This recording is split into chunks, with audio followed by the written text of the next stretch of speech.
بسم الله والصلاة والسلام على رسول الله. صباح الفل عليكم وصباح الجمال. لسه مستمرين في حلويات العيد تشكيلات. النهارده هنعمل بقى شوية بسكوت يا جماعة، حاجة كده زي العسل. احنا هنسميه بسكوت الكوكيز، لان هو شبهه، بس طريقته بتختلف او مكوناته بتختلف شويه عن الكوكيز. بس عايزه اقول لكم انا عارفه ومتاكده ان ولادكم هيسيبوا كل الحلويات اللي احنا بنعملها، البسكوت والغريبه والحاجات دي كلها، وبجد بجد هيعشقوه وهيحبوه جدا وهيخلص معاكي على طول.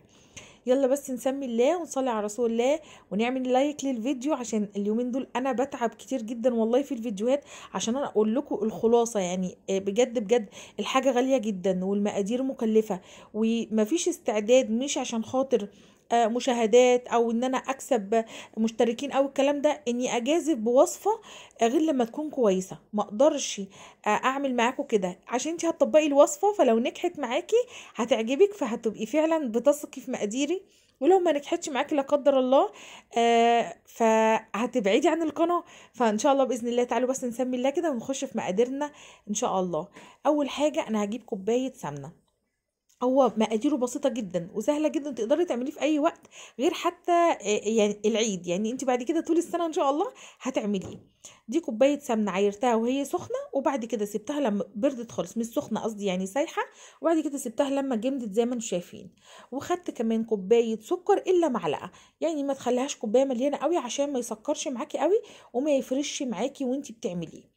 هنبدأ بقى نقلب المكونات بتاعتنا، ولا محتاج مضرب اهو، ولا محتاج خلاط، ولا اي حاجة. محتاج شوية قوة من عندك وباور، والحمد لله يعني في رمضان بناكل حلويات ويعني الباور عالي. فابدأي بقى بايدك كده، اضربي بقى المكونات بتاعتك خالص لغاية ما تحولي اللون الاصفر بتاع السمنة ده للون كريمي كده ابيض. شايفين بقى عامل ازاي؟ لونه كريمي كده وابيض. هحط بقى بقية المكونات بتاعتي، وهي هستخدم بيضة كاملة، وهستخدم ورقتين من الفانيليا. زي ما بقول لكم كده مكوناته سهلة، وهتقومي تعمليه حالا، مش هيكلفك اي حاجة، كل حاجته موجودة عندك في البيت. حطيت 2 باكت من الفانيليا، او لو عندك فانيليا سايلة حطي معلقة صغيرة. وبعد كده بقى بقلب المكونات بتاعتي تاني بالسلك كده، بس ايه يعني سرعي ايدك شوية. هحط كمان صفار بيضة. عايزة تحطي بيضتين كاملين يا جماعة مفيش مشكلة، بس هيديكي قرمشة اكتر. فعايزة تحطي 2 صفار هيخليه طري معاكي شوية. عايزة انا بقى بمزج بين في النص، يعني انا عايزاه ما بين ان هو يبقى طري شوية وفي نفس الوقت في سنة قرمشة، لان ده بسكوت. فحطيت بيضة كاملة وحطيت صفار بيضة. قلبت مكوناتي بقى كلها كده تمام، الفانيليا والبيض والسمن والسكر. هنبدأ ننزل بالدقيق. كام كوباية دقيق يا نهى؟ 3 كوبايات دقيق. هيعملوا لك على فكرة اكتر من 50 حباية من الكوكيز. انا هنسميه كوكيز خلاص، من بسكوت الكوكيز. فهيعمل لك اكتر من 50 حبايه كمان، يعني انا لغايه 50 وما عدتش كام واحده بعد كده. ابدأي بقى، مش عايزين عجن عشان ما يشدش معاكي وينشف، عايزين بس بنقلب المكونات من تحت لفوق كده، بحيث ان الدقيق بتاعنا كله يمتزج في المكونات بتاعتنا اللي احنا ضربناها. انا حطيت 3 كوبايات يا جماعه الا معلقتين، الا معلقتين. المعلقتين دول هتحطي ايه بدلهم يا نار؟ هحط لا اما نشا لا اما كاستر، الاتنين ممتازين. النشا حلوة جدا على فكرة، النشا في المخبوزات هايلة، وانا قايله الكلام ده من السنة اللي فاتت، من فيديوهات السنة اللي فاتت لما الناس استغربت. وهنزل دلوقتي هنا بمعلقة بيكنج باودر صغير، المفروض كنت انا احطها مع الدقيق بس نسيتها، فحطيتها في الاخر ما فيش مشكلة. يبقى دي معلقة بيكنج باودر صغيرة ومعلقتين نشا. ولو ما عنديش نشا حطي بقى كاستر، هيديكي ريحة ولون وحاجة كده وطعم زي العسل. انا كده خلاص خلصت المكونات بتاعتي. عايزه اوريكم العجينه عامله ازاي. بصي تعالي معايا، انا بجيبها هي من تحت لفوق كده، عشان لو في دقيق تحت او اي حاجه، بس بالراحه، مش بعجن ولا بديها بالبوكس كده يا جماعه. عمليه البوكس دي في الدقيق بتبوظ لي الكحك، تبوظ لي كل حاجه، تنشف خالص. بصوا، انا هروح اغسل ايدي وهاجي اوريكم العجينه نفسها عامله ازاي. يعني ولا بتلزق في ايدك ولا حاجه، هي انت لما تحطي ايديكي عليها ممكن تلزق كده، لكن العجينه كده تمام. هبدأ بقى احط ايه دلوقتي؟ هحط الشوكولاته الشيبسي. ولو ما عندكيش، كل حاجه بقولك على بدايل، هو يعني ما تقلقيش. هتجيبي شوكولاته من عند البقال عادي وتكسريها بالسكينه، ودي بقى اضافه من عندي بس بجد فرقت كتير. شويه بقلوز، شويه بندق، شويه عين جمل، اي شويه مكسرات موجودين عندك انا دقيتهم كده كسرتهم وابتديت ان انا احطهم مع العجينه. بس بجد وانتي بتاكلي الكوكيز وهو كده بيبقى عامل زي البسكوت بيقرمش معاكي، فبتلاقي طعم الشوكولاته شيبسي او بتلاقي طعم الشوكولاته وفي نفس الوقت بتلاقي طعم المكسرات متحمصه. فبصراحه حلوه جدا. ان شاء الله باذن الله انتوا هتجربوه في وصفات العيد باذن الله، وهيعجبكم جدا وهيعجب اي حد هياكله. ابتديت ان انا بقى اعمل كور كده وما تبططيهاش، ما تبططيهاش عشان هي هتفرد لوحدها، لان احنا حاطين سمنه وحاطين سكر فدولت عامله. بصوا عارفين يا جماعه يعني عجينه الغريبه هي قريبه من عجينه الغريبه شويه، بس مقدار السكر بيبقى اعلى فيها. انا كده بقى اهو بعملها كور وبعملها بقى في الشيبسي وبعد كده بحطها.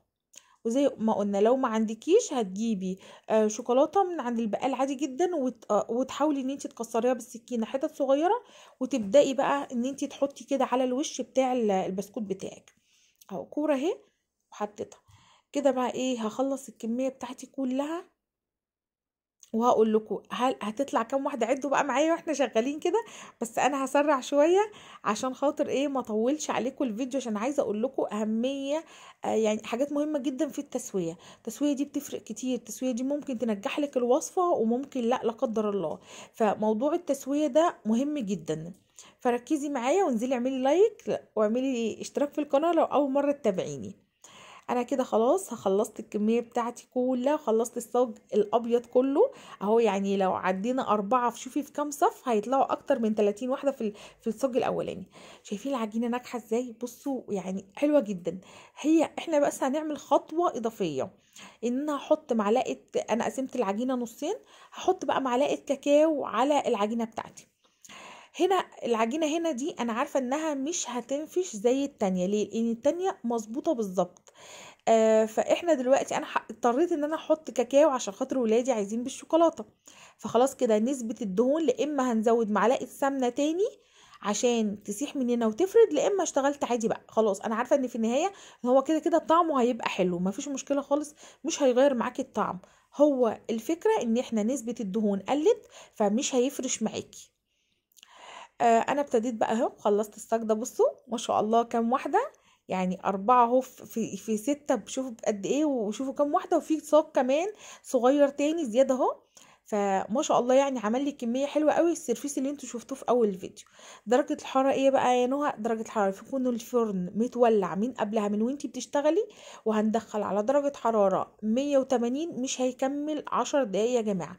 10 دقايق بالظبط تلاقيها لونها خدت من تحت كده لون احمر بسيط خفيف كده. خلاص طلعيها على طول، ما تطوليهاش اكتر من كده. اعملوا حسابكم، خدوا واحده من الابيض او الكوكيز او البسكوت الابيض حطوها في الصينيه بتاعه البسكوت اللي بالشوكولاته. لو انت مش هتعرفي هي استوت ولا لا، لان هي هتوضح لك اول ما لونها يستوي اعرفي ان الشوكولاته او البسكوت اللي بالشوكولاته هو كمان استوى. شايفين البسكوت عامل ازاي؟ حلو جدا ريح. وبس كده وبكده بنكون خلصنا الوصفه بتاعتنا. شايفين من جوه ازاي؟ هتلاقوه طري من جوه، يعني مقرمش من بره بس اللون هتلاقيه مختلف اهو من جوه طري كده، والشوكولاته سايحه جواه وطعمه حلو جدا. ده بقى مقرمش وجميل وتحفه. مظبوط جدا. اتمنى ان شاء الله الوصفه تكون عجبتكم وان انتوا تجربوها وتنجح معاكم. المكسرات كمان يا جماعه، تست المكسرات ده لو عندك ضيفي، ما عندكيش ما فيش اي مشكله خالص، هو هيدي طعم اضافه لكن مش هينقص من جمال الوصفه يعني. هستنى بقى رأيكم، هستنى اي سؤال ان شاء الله هرد عليكم في التعليقات، وانتظروني بإذن الله. هنعمل بجد الفيديو الجاي وصفة البسكوت اللي بالنشادر، وصفة ناجحة جدا. انسي كل المقادير بقى اللي انت شفتيها وركزي ان شاء الله في الفيديو الجديد بإذن الله. اسيبكم في حفظ الله ورعايته. السلام عليكم ورحمة الله وبركاته.